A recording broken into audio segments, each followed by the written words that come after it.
యేసుక్రీస్తు అతి శ్రేష్టమైన నామములో అందరికీ శుభాలు వందనం తెలియజేస్తున్నాను. ప్రియులారా, అందరూ బాగున్నారు కదా? మరి ఈరోజు ధ్యానించుకోబోయే అంశం ఏంటంటే, కొంతమంది ప్రవక్తల గురించి మనం నేర్చుకుందాం.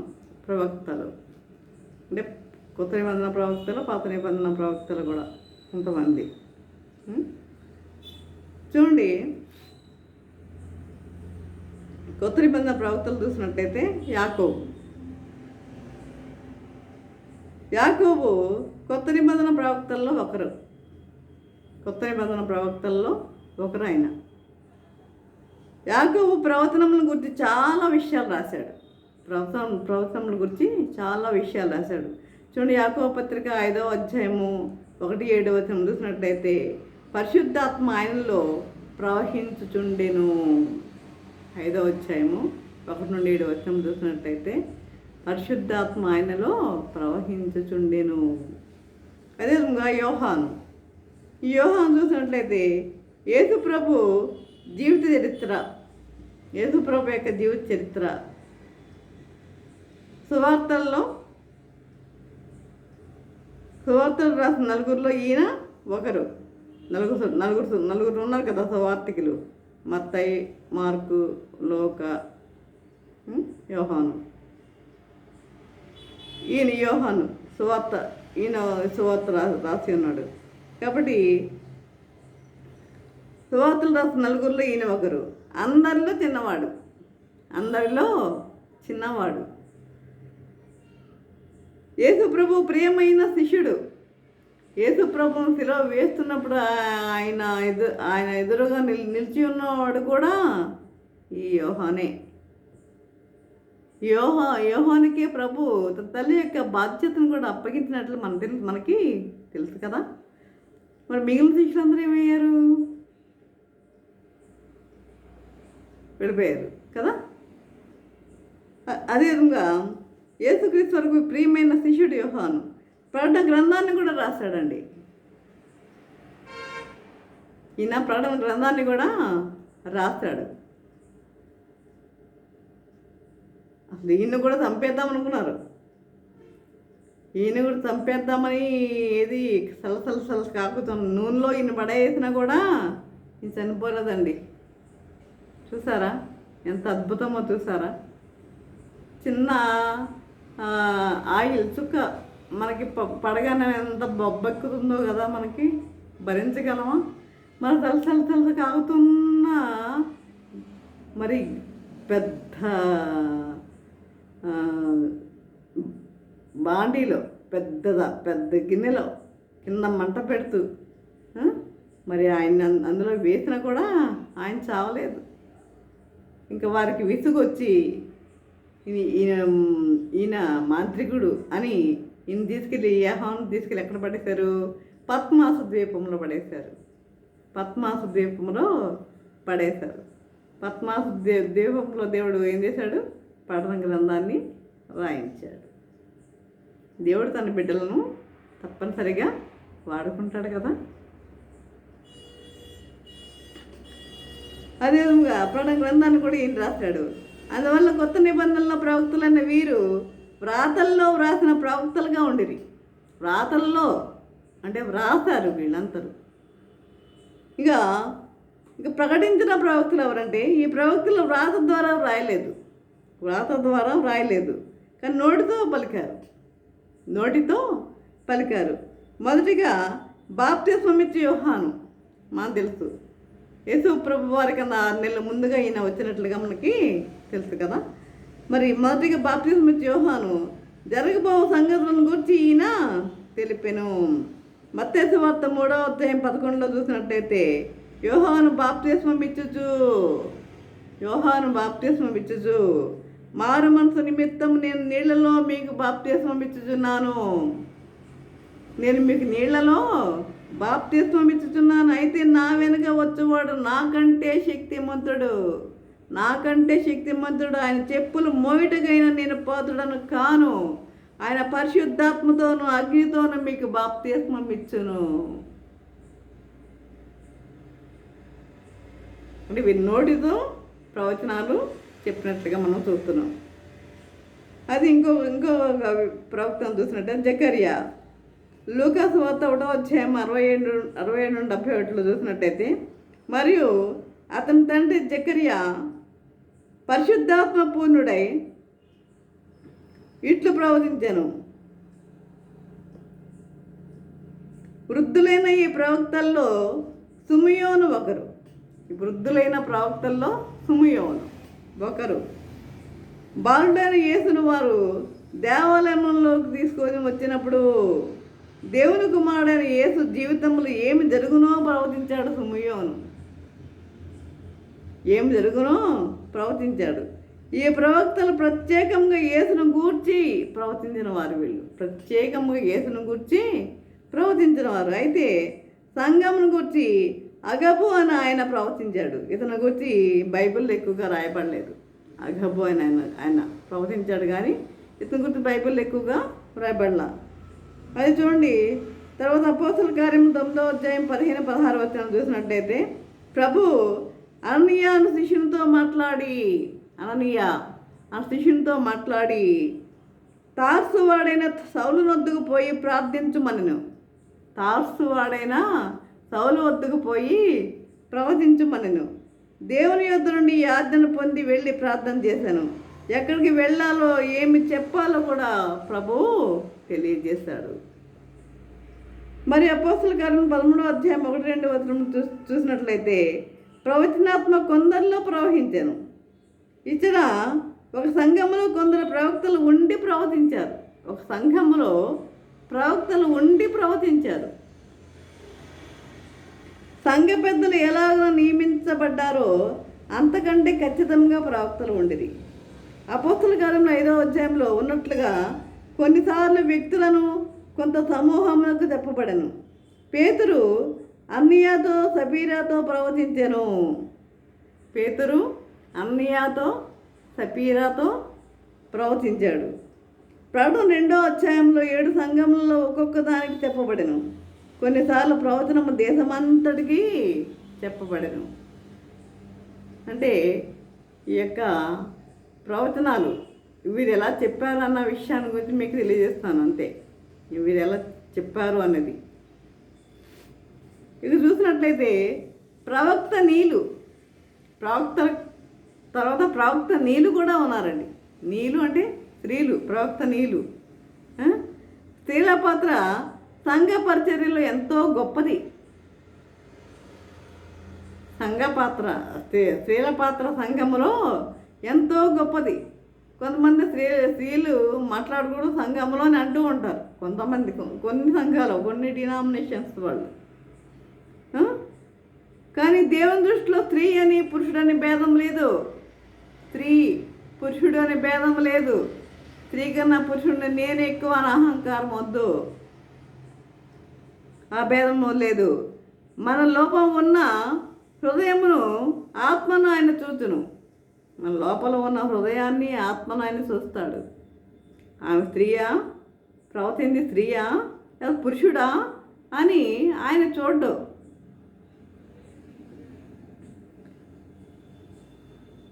దేవుడు మనల్ని సభ్యులను కాదు కానీ పరిచర్యలను విమర్శించగోరుచున్నాడు. దేవుని ఆత్మ చేత ఒక నింపబడిన స్త్రీ అయినా పురుషుడైనా వాడబడుతున్నప్పుడు దేవుని ఆత్మ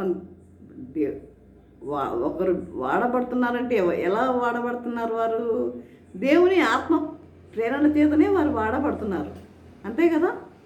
కనుక దేవుని ఆత్మచేత ఒకరు నింపబడి స్త్రీ అయినా పురుషుడైనా వాడబడుతున్నప్పుడు అది తప్పు అనడానికి మనం ఎవరం?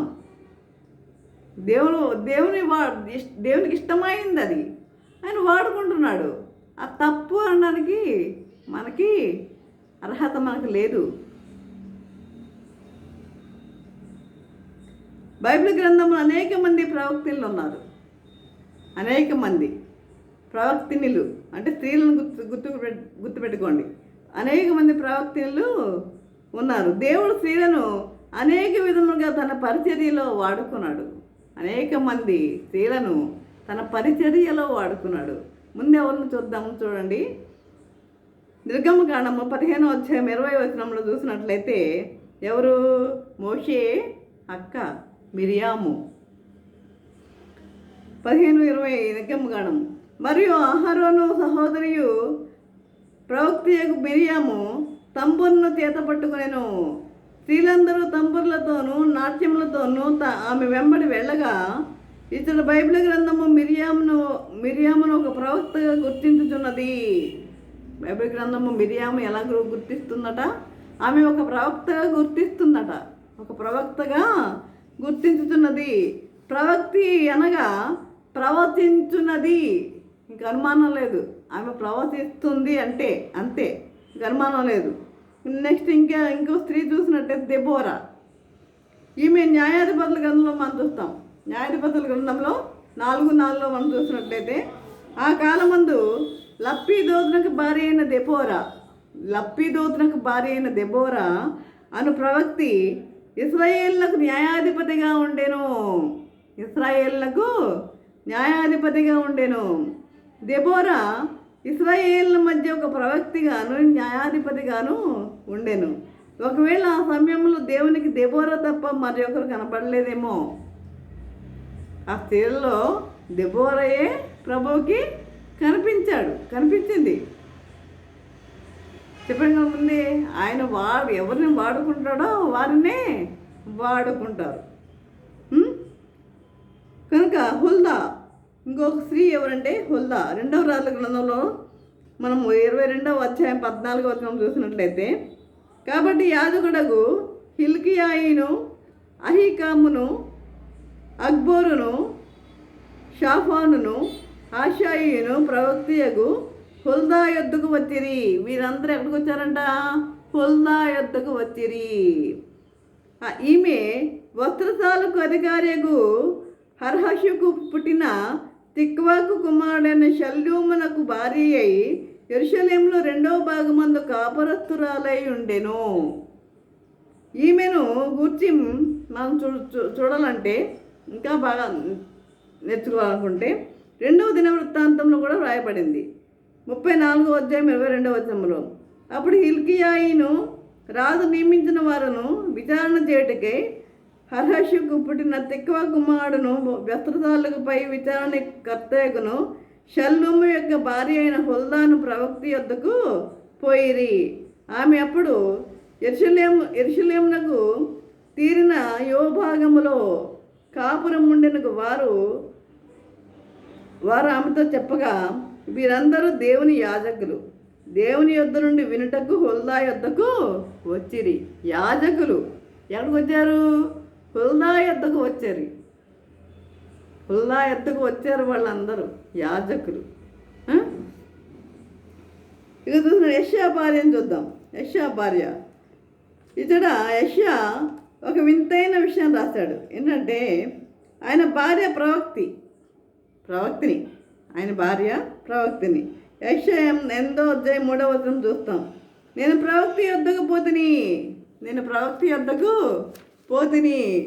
ఆమె గర్భవతి అయి కుమారుని కనుక యెహోవా అతనికి మహేరు షాలాల్ హష్బజ్ అని పేరు పెట్టుము అని సెలవిచ్చాను. యెషయా భార్య కూడా ప్రవక్తిని. ఇక అన్న మనం చూస్తాం. ఎవరు? సుమియోన్ దగ్గరే ఉండేది ఈమె. ఆమె 7 సంవత్సరాలప్పుడే ఆమె విధవరాలుగా 7 సంవత్సరాలప్పుడే ఆమె వివాహం 7 సంవత్సరాలకి భర్త మరణించాడు. అప్పటి నుండి ఆమె ఇక దేవాలయంలోనే ప్రార్థనలు చేయొచ్చు, అనేక మందికి దేవుని వార్త తెలియజేస్తూ ఉండేది. ఇక్కడ అన్న కొత్త నిబంధనలు అన్న ప్రవక్తిని చూస్తున్నాం. లూకా 2:36-38 చూడండి. మరియు ఆషేరు గోత్రికురాలను పనూయేలు కుమార్తెయునైన అన్న ఒక ప్రవక్తిగా ఉండెను. కాబట్టి దేవుని వాక్యమైన బైబిల్ గ్రంథంలో దేవుడు స్త్రీలను పురుషులను కూడా సమానముగా వాడుకున్నాడు అన్న విషయాన్ని అందరూ కూడా గుర్తుపెట్టుకోవాలండి. స్త్రీలను పురుషులను కూడా సమానముగా ఆయన వాడుకున్నాడు. తన ప్రవక్తలుగా తన ప్రవక్తనీలుగా కూడా ఆయన వాడుకున్నాడు. ఆమె స్త్రీ, నేను పురుషుణ్ణి అన్న అహంకారం ఎవరిలో కూడా ఉండవద్దు. కాబట్టి ఈ దినంలో కూడా ఇంకా బలమైన రీతిగా మనల్ని వాడుకొని పోతున్నాడు. ఈ దినాల్లో కూడా మనల్ని బలమైన రీతిగా మనలను వాడుకోబోతున్నాడు.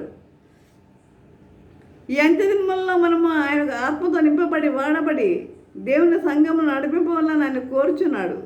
ఏమి చేయాలనేది శరీరం మనసుకు తెలియదు కానీ ఆత్మకు తెలియను. శరీరానికి తెలియదు, మనసుకు తెలియదు కానీ ఆత్మకి తెలుసును. మనము మన హృదయాల్లో ఓ దేవా మమ్మల్ని నడిపించడానికి ప్రవక్తలను పంపమని ప్రార్థిస్తాం. మమ్మల్ని నడిపించడానికి ప్రవక్తలను పంపించమని ప్రార్థిస్తాం. ఈ దినములలో ప్రవక్తలు ఉన్నారు, అయితే సంఘము దీన్ని నమ్మటం లేదు. నమ్మటం లేదు, ఆశించట్లేదు. కొద్ది విషయాలు భవిష్యత్తు తెలుసుకోకుండా మనల్ని అడ్డగించును. వాటిలో ఒకటి పాపము, మరి ఒకటి అవిశ్వాసము.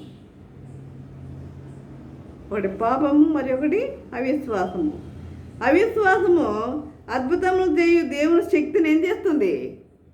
అభివృద్ధి చేస్తుందా? అడ్డగిస్తుంది. అవిశ్వాసం అనేది అద్భుతములు చేయు దేవుని శక్తిని అడ్డగిస్తుంది. సంఘములలో నామకార్థ క్రైస్తవులు, మారు మనసు లేనివారు దేవుడి ఇతర క్రియ చెయ్యడు అంటాడు. సంఘంలో నామకార్థ క్రైస్తవులు ఎవరన్నా ఉన్నారా? మారు మనసు పొందిన వారిని ఎవరన్నా ఉన్నారా? అప్పుడు దేవుడి ఇతడు ఏం చేయడంట? క్రియ చేయడంట. అంటే అద్భుతం అక్కడ చెయ్యడు. నువ్వు ఆ నామకార్థం క్రైస్తవ జీవితం జీవిస్తున్నావు, ఇలా మారు మనసు లేదు, ఇక నీకు అద్భుతాలు ఏమో జరగవు. అయితే మనము ప్రభు ఈ పరిచర్యలో ఒకటి నాకు ఇస్తే నేను వాడబడతానని చెప్పాలి. చాలామంది అడగాలి,